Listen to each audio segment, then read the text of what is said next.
métastases hépatiques des cancers colorectaux synchrone non résecable, gestion du primitif. Donc, on connaît tous ces diapositives. Au diagnostic, on a 20% de métastases synchrones. Entre 75 et 80% sont non résécables. Avec les nouvelles chimiothérapies, que ce soit systémique, intra-artérielle, les nouvelles techniques d'hypertrophie hépatique, notamment les hépatectomies en 2 temps, l'ALPS, on arrive définitivement à environ 50% qui seront définitivement non résécables. Donc, je ne vais pas parler dans mon topo des tumeurs symptomatiques. Symptomatiques, qui dit complications, dit bloc opératoire, qu'est-ce qu'on fait, on résèque ou on gère. Ça dépend de l'état local, ça dépend de l'état général du patient. Donc, on va exclure tout ce qui est hémorragique, tout ce qui est occlusion vraie, les tumeurs perforées, et certains auteurs considèrent comme étant symptomatiques les tumeurs très douloureuses.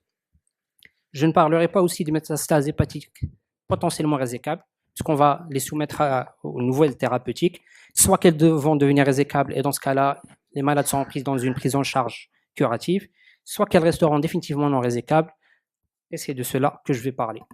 J'insiste sur le terme non résécable, et je vous projette ce papier paru dans le British Journal of Surgery en 2012, qui avait soumis les dossiers de 33 patients chez des médecins considérés comme étant non experts en chirurgie hépatique.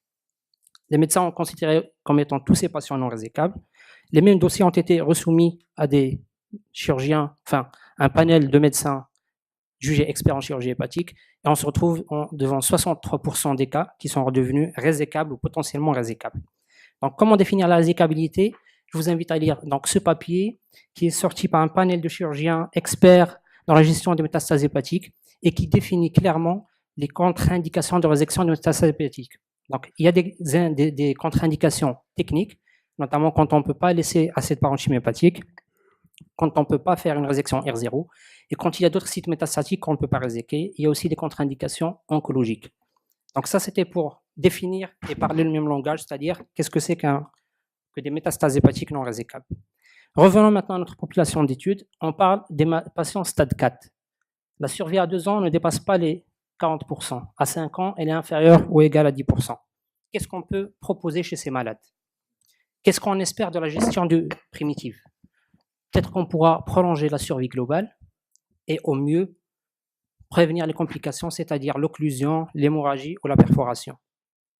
Mais il faut savoir que la chirurgie a un risque. Il y a la morbimortalité opératoire ou post-opératoire et on risque de retarder la chimiothérapie qui, quand même, avec les nouveaux protocoles de chimiothérapie, l'immunothérapie, a montré son efficacité et peut proposer aux patients une amélioration de la survie, mais aussi avec une qualité de vie acceptable. Donc pour cela, on a réalisé une petite revue de littérature. On a entré donc comme mots-clés les métastases hépatiques non résécables de cancer colorectaux. Après, on a revu les titres, les abstracts, et je vous les ai sélectionnés en fonction de leur pertinence, mais aussi en fonction de leur niveau d'évidence scientifique. Donc je commencerai par cette étude rétrospective, parue en 2008, qui a comparé donc chimiothérapie première contre résection première dans environ 65 patients. Donc il y avait 2 groupes de patients qui ont été réséqués, les autres qui ont eu de la chimiothérapie. Il n'y avait pas à peu près de différence. Ils ont même comparé les malades en fonction de la survenue des nouveaux protocoles de chimiothérapie avant 2001 et après 2001. Et comme résultat, donc, ils ont trouvé qu'il y avait une amélioration de la survie globale à 2 ans, à peu près à 4 ans. Donc, il y avait une différence entre le groupe résection versus le groupe non-résection. Ils sont partis plus loin à chercher les facteurs prédictifs de survie globale. Et donc, le type de traitement, c'est-à-dire la non-résection au nom de la tumeur primitive, était survenu comme facteur prédictif de survie globale en analyse multivariée. Après cette étude rétrospective, je vous présente cette étude rétrospective de registre du College London Hospital. Donc, ils ont fait la même chose. Ils ont pris 2 groupes de chirurgie, mais là, ils ont un petit peu inclus des patients pour lesquels ils n'ont pas fait de résection. On le voit ici, dérivation ou stomie, contre un groupe de chimiothérapie. Il paraît que les groupes étaient comparables. Et donc, ils ont trouvé qu'il y avait une amélioration significative de la survie globale dans le groupe chirurgie versus le groupe chimiothérapie. Ils ont même fait une analyse en sous-groupe et ils ont trouvé que les tumeurs proximales, c'est-à-dire le côlon droit, étaient de moins bon pronostic que les tumeurs distales, c'est-à-dire côlon gauche et au-delà. Ils ont trouvé aussi que le fait de réséquer était un facteur prédictif donc de prolongement de survie globale à 2 ans. Et ils ont un petit peu regardé dans la morbimortalité opératoire. Ils avaient un taux de mortalité à 3% et un taux de morbidité quand même à 25%. Ça, c'est une étude du registre américain réalisée entre 1995 et 2010 sur les tendances à faire ou non une résection du primitif ou faire une chimiothérapie première. Et donc, on constate dans leur étude de registre qu'à partir de 2002, c'est-à-dire l'avènement des nouvelles drogues de chimiothérapie, qu'il y a une baisse en vert, c'est en fait les résections du tumeur primitive. Et en bleu, c'est les malades traités uniquement par chimiothérapie. À partir de 2002, on a une ascension des malades qui ne sont mis exclusivement sous chimiothérapie, avec une baisse qui se confirme au fil du temps de la non-résection du primitif. Ceci dit, sur l'ensemble de cette population, ils ont fait une différence statistiquement significative en faveur de la résection en termes de survie globale, de décès spécifiques au cancer et d'autres causes de survie. On passe maintenant aux revues systématiques de la littérature. C'est une revue qui a été publiée donc, en 2011. Voilà. Donc, ils ont fait une revue de littérature. Ils avaient des critères d'inclusion qui ne prenaient que les articles qui contenaient plus de 50 patients. Et dans ces articles, il fallait chercher donc, les analyses de survie globale en analyse multifactorielle. Donc, au définitif, ils ont retenu 14 articles. Toutes étaient des études rétrospectives monocentriques, sauf pour cette dernière. Ils ont comparé, dans certaines études, il y avait des groupes chirurgie versus chimiothérapie, mais dans d'autres, par exemple ici, il n'y avait pas de bras donc de résection. Et ils ont analysé les facteurs prédictifs de survie globale.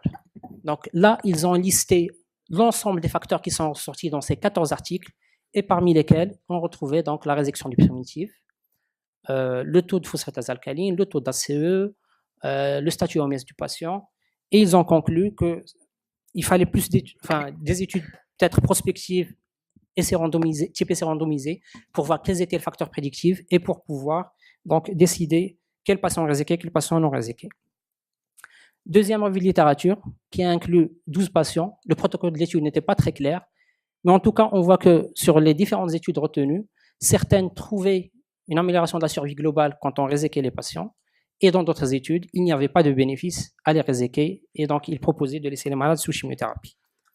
Un nouveau niveau d'évidence un peu plus haut, cette étude française, multicentrique, sur 6 centres de chirurgie à Paris, qui a essayé de comparer chez les patients qui ont des tumeurs coliques uniquement, avec une stase hépatique ou pas non résécable, le fait de donner de la chimiothérapie première ou de faire une résection première. Ils ont, donc pour essayer d'avoir une bonne méthodologie statistique, ils ont eu recours à un score de propension qui permettait de comparer des malades plus ou moins comparables. Et ils ont conclu, ils ont trouvé dans l'étude qu'il y avait un bénéfice de réaliser une colectomie première par rapport au fait de ne réaliser qu'une chimiothérapie. Une étude parue la même année, mais dans l'autre sens, c'est une étude Cochrane, donc qui a fait une revue de littérature, et qui exigeait pour inclure ces articles qu'il fallait que ces articles aient pour objectif primaire la survie globale à 2 ans et à 5 ans, et comme objectif secondaire, cette étude devait préciser la mortalité opératoire à 30 jours, opératoire, c'est-à-dire du premier traitement, que ce soit chimiothérapie ou chirurgie, la morbidité globale, la morbidité et le recours à la chirurgie après le premier traitement, que ce soit chimiothérapie ou chirurgie, la durée de séjour hospitalière et la qualité de vie. Au final, en partant de plus de 700 études, ils n'ont retenu que 7. Ils ont trouvé qu'en termes de survie globale à 2 ans, il n'y avait pas de différence statistiquement significative entre le bras résection versus le bras chimiothérapie. Il n'y avait pas aussi de différence statistiquement significative dans le décès post-premier thérapeutique à 30 jours. Pas de différence en termes de complications après la première thérapeutique et pas de différence en termes de morbidité nécessitant un acte chirurgical. Et ils ont conclu qu'il n'y avait pas de nécessité de réaliser donc la résection du primitif quand il n'était pas symptomatique. Dernière étude pour conclure, enfin, on pourrait continuer comme ça, il y a plusieurs études, elles sont toutes rétrospectives, sauf pour celle-ci, qui tire ces patients, environ 1155 patients, de 4 essais randomisés chez des patients où le protocole était de vérifier quelle était la première ligne chimiothérapie la plus efficace dans les cancers colorectaux. Ils ont regardé dans le groupe de patients, les patients qui répondaient aux critères, c'est-à-dire avoir des métastases hépatiques synchrones non résécables, avec primitif réséqué ou non. Donc il y avait environ 59% dans le bras résection, contre 41% dans le bras non-résection. Ils ont trouvé que la résection du primitif était un facteur prédictif de survie globale, et ils ont conclu donc que peut-être il fallait faire la résection du primitif. Donc, que décider? Il y a beaucoup d'études rétrospectives. Les études rétrospectives sont d'un faible niveau d'évidence. L'inclusion des patients inclut des patients avec différentes localisations. Il y a des études qui ont mis des rectums, des côlons droits, des côlons gauches. Les sites métastatiques sont multiples dans les études, foie, poumon, os, et aussi définition de résecabilité, puisque la majorité de ces études tirent leurs patients avant la survenue des nouvelles lignes de chimiothérapie, et donc il y a un problème. La réponse viendrait peut-être de la réalisation d'essais randomisés.